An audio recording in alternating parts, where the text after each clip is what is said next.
and I took to escape. But how much do you value my experience?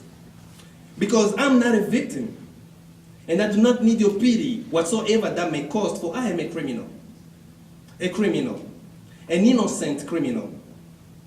In any wars, there's always been a survivor whose story is ignored and forsaken. Like the mysteries or the miseries of the Congolese that forsaken in order for you and I to text and play Hungry Birds.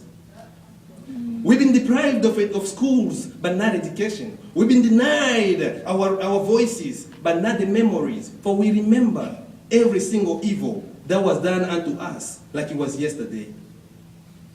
I've always said that what you told is not what's happening. It's more serious than a bloody civil war. Oh yeah, but you can't believe me, right? Because you have a PhD and I'm just a little boy from Africa.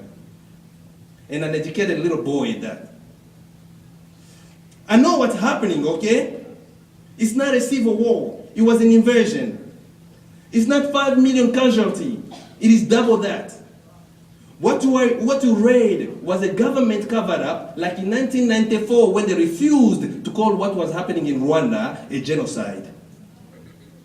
You still want to hear my story, right?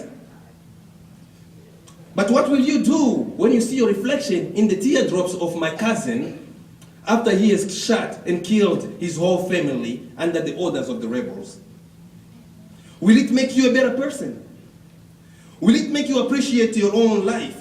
Or will it make you learn more and encourage your people to help and make a difference in the lives of those that need it the most?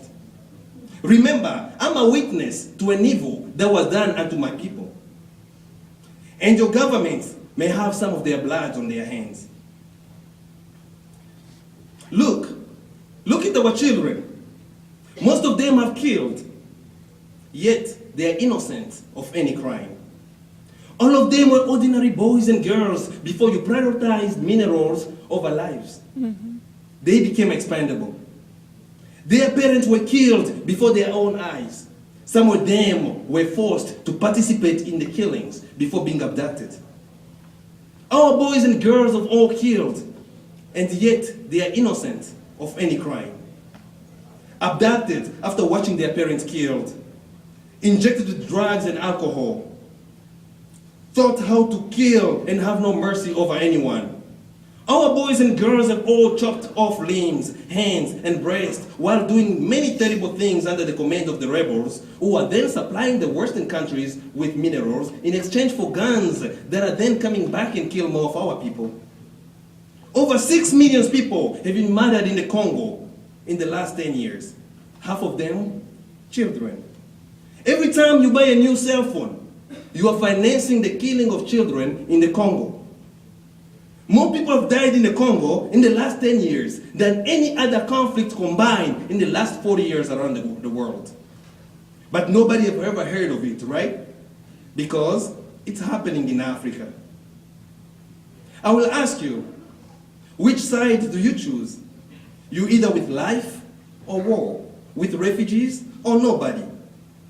When everyone pretend not to see the refugees being violated, will you fight for them?